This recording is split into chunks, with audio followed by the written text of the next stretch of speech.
जय माता दी दोस्तों। नवरात्रि के 6 दिन माता कात्यायनी की पूजा अर्चना की जाती है। माँ दुर्गा का छठा रूप है माँ कात्यायनी का। इस दिन सभी भक्तगण माता कात्यायनी को प्रसन्न करने के लिए उनका व्रत और विधि विधान से पूजा अर्चना करते हैं। दोस्तों, आप सभी का स्वागत है हमारे YouTube चैनल पर। आज की इस वीडियो में हम आपको सुनाएंगे माता कात्यायनी की संपूर्ण व्रत कथा। दोस्तों, अगर आप हमारे चैनल पर नए आए हो तो हमारे चैनल को सब्सक्राइब करके एक बार प्रेम से लिखिए जय माता दी। दोस्तों, इसके साथ ही हम आज आपको बताएंगे कि माता कात्यायनी की पूरी पूजा विधि क्या है, पूजा कैसी करनी चाहिए, माता कात्यायनी का स्वरूप कैसा है, माता कात्यायनी को प्रसन्न करने के लिए ऐसा क्या करें जिससे माता रानी हम पर शीघ्र ही कृपा करे। चलिए दोस्तों, बिना किसी देरी से कथा को शुरू करते हैं। श्री गणेशाय नमः। माँ कात्यायनी देवी के रूप में माँ दुर्गा के 9 रूपों में छठे रूप को माना जाता है।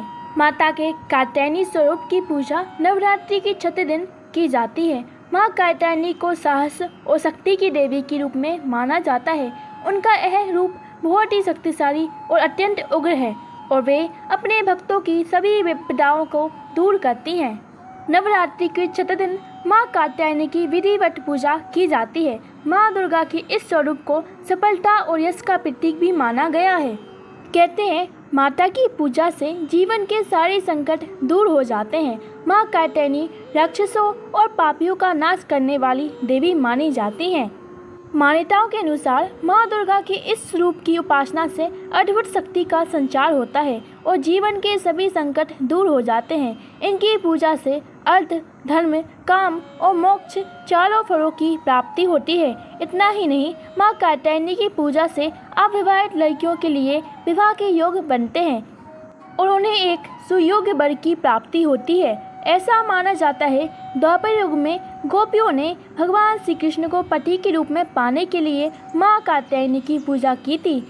यदि कुंडली में बृहस्पति खराब हो तो माता कात्यायनी की पूजा करने से बृहस्पति के शुभ फल प्राप्त होते हैं। माँ कात्यायनी की पूजा करने से खंडित चक्र जागृत हो जाता है। चलिए अब जानते हैं माता कात्यायनी की पूरी व्रत कथा। पौराणिक कथा के अनुसार महर्षि कात्यायन ने माँ आदिशक्ति की घोर तपस्या की थी। उनकी तपस्या से प्रभावित होकर माँ ने उन्हें वरदान दिया था कि वह उनकी पुत्री के रूप में अवतार लेंगी। माता का जन्म महर्षि कात्यायन के आश्रम में हुआ था। माँ का लालन पोषण कात्यायनी ऋषि ने ही किया था। पुराणों के अनुसार जिस समय महिषासुर नाम के राक्षसों का आक्रमण बहुत अधिक बढ़ गया था, उस समय त्रिदेव ने तेज से माँ की उत्पत्ति की थी। माँ ने ऋषि कात्यायन के आश्रम में अश्विन मास के कृष्ण पक्ष की चतुर्थी दिन को जन्म लिया था। इसके बाद ऋषि कात्यायन ने उनकी 3 दिन तक पूजा की थी। 10वीं तिथि के दिन माँ ने महिषासुर का अंत किया था। इसके बाद शुंभ और निकुंभ ने भी स्वर्गलोक पर आक्रमण करके इंद्र का सिंहासन प्राप्त कर लिया था और नवग्रहों को बंधक बना लिया। अग्नि और वायु का बल पूरी तरह से छीन लिया। उन दोनों ने देवताओं का अपमान करते हुए उन्हें स्वर्ग से निकाल दिया। इसके बाद सभी देवताओं ने माँ की स्तुति की। इसके बाद माँ ने शुंभ और निकुंभ का भी वध करके देवताओं को इस संकट से मुक्ति दिलाई थी, क्योंकि माँ ने संकट के समय अपनी रक्षा में देवताओं का श्रृंगार किया था। कात्यायनी माता को ब्रजमंडल की अरिष्टदात्री देवी भी कहा गया है।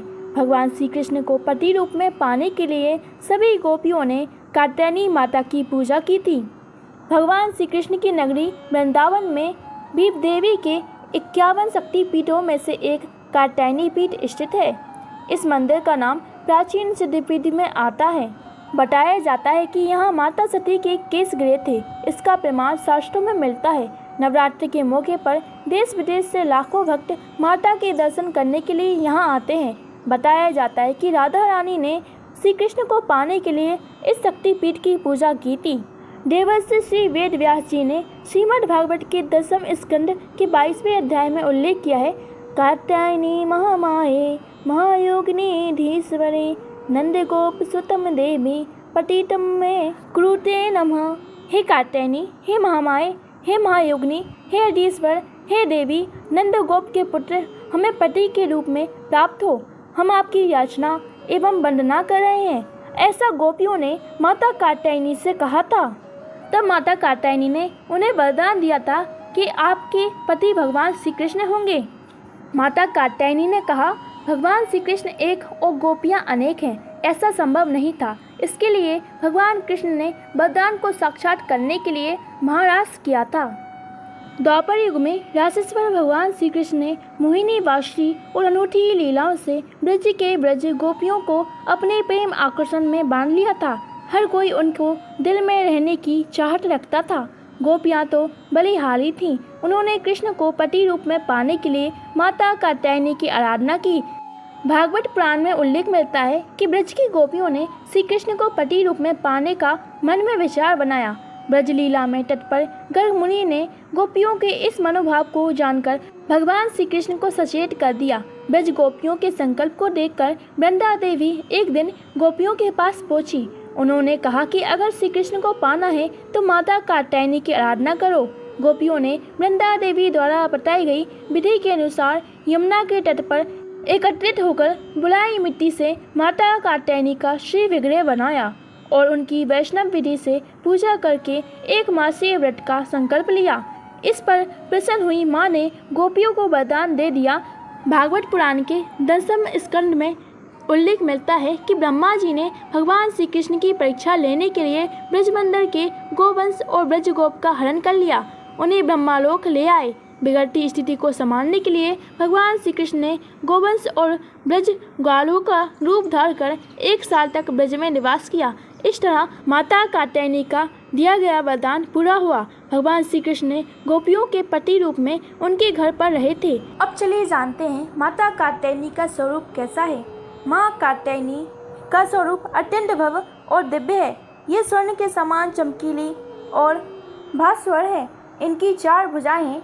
दाईं तरफ का ऊपर वाला हाथ अभय मुद्रा में है तथा नीचे वाला हाथ बल मुद्रा में है। माँ के बाईं तरफ से ऊपर वाले हाथ में तलवार है व नीचे वाले हाथ में कमल का फूल सुशोभित है। इनका वाहन सिंह है। अब चलिए जानते हैं माता कात्यायनी की संपूर्ण पूजा विधि। इस दिन सुबह जल्दी उठकर हरे वस्त्र धारण करें। इसके बाद माँ कात्यायनी का स्मरण करें और माता को लाल फूल चढ़ाएं। फिर माता रानी को अक्षत, धूप, दीप, गंध आदि चीजें अर्पित करें। माता के मंत्रों का जाप करें। उन्हें शहद का भोग लगाएं क्योंकि माता रानी को शहद अत्यंत प्रिय है। माता की चालीसा और आरती करें। इसके बाद व्रत कथा सुनें क्योंकि माता कात्यायनी की व्रत कथा सुने बिना पूजा संपूर्ण नहीं मानी जाती। अंत में आरती उतारकर प्रसाद सभी में बांट दें। अब चलिए जानते हैं माता कात्यायनी को क्या प्रिय है जिससे माता शीघ्र ही कृपा करती हैं।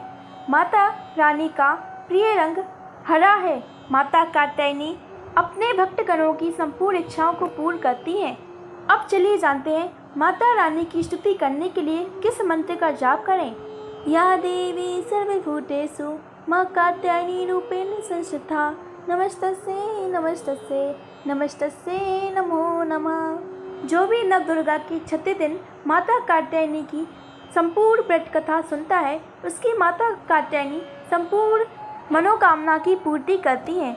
दोस्तों, आप सभी को यह कथा कैसी लगी हमें कमेंट करके बताइए और ऐसी ही वीडियो देखने के लिए हमारे चैनल को सब्सक्राइब करना ना भूलें।